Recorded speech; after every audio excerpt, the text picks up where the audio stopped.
U.S. Border Patrol agents shot and killed a U.S. citizen in the New Mexico desert back in April, miles away from the nearest border crossing. That man is from Western New York, and his family is raising questions. U.S. Customs and Border Protection says that the man was non-compliant and struck an agent with a club. News 4 Investigates is taking a closer look over the next 3 nights. We want to warn you that some of the video in this story is disturbing. Luke Moretti reports. I was asking questions from day one. Meet Kim Lewis. Like, what the heck? How in the world? What did he do? A heartbroken mother left with questions about her son's death in the New Mexico desert. He was a wonderful son. He's a very compassionate, kind, loving. In April, 32-year-old Joel Inbody was shot multiple times by U.S. Border Patrol agents near Las Cruces, New Mexico. The official autopsy report obtained by News 4 Investigates states that he died of multiple gunshot wounds. Why do they have to shoot 16 bullets at him? Hey, what's the problem, man? Just talk to me. Agents fired 16 rounds. Both Inbody's mother and her Buffalo area attorney, Tom Casey, have many questions about what happened before, during, and after the West Seneca man falls to the desert floor after being riddled with bullets. Body cameras worn by agents that night provide some answers, but not all of them. Stop, man. Stop it. Stop. Write it down. Dude, put it down. Hey!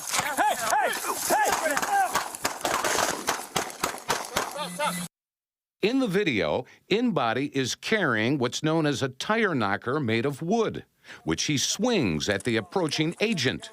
When the agent trips and falls backwards, Inbody keeps swinging. That's when other agents open fire. You can't just run him and jump him and knock him down instead. He doesn't have a gun.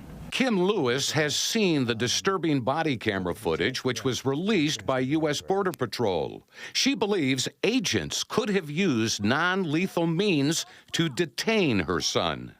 I can't understand why they would let this happen this way, why they wouldn't have figured out a different way to deal with this.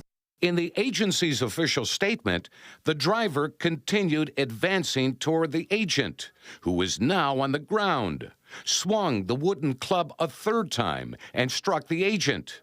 The driver struck the agent a second time as he stood over him and was preparing to do so again when 3 other agents fired their service weapons, striking the driver. Oh, dude, I've got nothing. I got no pulse. I got no pulse. I got no pulse. After the shooting, the body camera footage shows agents attending to Inbody once he's cuffed and placed in a recovery position. Here's some of the discussion going on between agents. Okay. I'm fine, man. I'm fine. I just wish it hadn't ended like this. I tried to talk to him, man. You know? Try to talk to him. According to Border Patrol, an agent trained as an emergency medical technician checked Inbody for a pulse, while other agents requested an ambulance and additional medical assistance. But Border Patrol agents did not observe any movement or signs of life. Inbody was pronounced dead at the scene the following morning, several hours later. Attorney Tom Casey says the coroner drove in from Albuquerque. I'm like, he laid on the ground. This is how you, this is how callous and how heartless. You didn't even take him to the hospital. Kim Lewis says her son had a history of mental health issues, diagnosed with PTSD and bipolar disorder. She says he was prescribed medication. Both Lewis and her attorney strongly suspect that he was struggling with mental health issues at the time of the initial Border Patrol encounter, which started almost an hour before he was shot to death by federal agents. My real big question is, why weren't they knowledgeable enough to comprehend that they're dealing with someone with a mental health issue?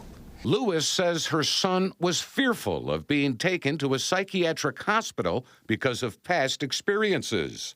She wonders if that was weighing on him at the time of his encounter with Border Patrol agents. Yes, if he'd have stopped and done what they said, would he have ended up dead? I hope not. I don't think so. But he did end up in the hospital, and he was scared to death of going back to the hospital. Kim Lewis later learned that her son had been on the road for 12 days, an odyssey that began in western New York, continued along the East Coast to the south, and then across to the desert Southwest, ending in New Mexico on the last day of his life. Joel Inbody's ill-fated brush with Border Patrol agents in New Mexico began here on Interstate 10 when he circumvented a checkpoint some 25 miles west of Las Cruces. Here's an audio recording of agents tracking his movements as he drives around the checkpoint. Oh, it's a Nissan Rogue. He just drove around the cones. He might be pulling over. Nope, never mind. Just went back on. All right, he's only going 40 miles an hour. And this begins an almost hour-long pursuit of Joel Inbody that eventually ends with gunfire in a remote section of desert. We shared the body camera footage and other materials with Jerry Rodriguez, a use of force expert with 35 years of policing experience. I believe this could have been avoided. What does he mean by that? We'll break down his independent analysis of how Border Patrol agents handled this fluid encounter with a man who appears to be in mental distress, some 2,000 miles away from home. That's tomorrow on News 4 at 6. Luke Moretti, News 4.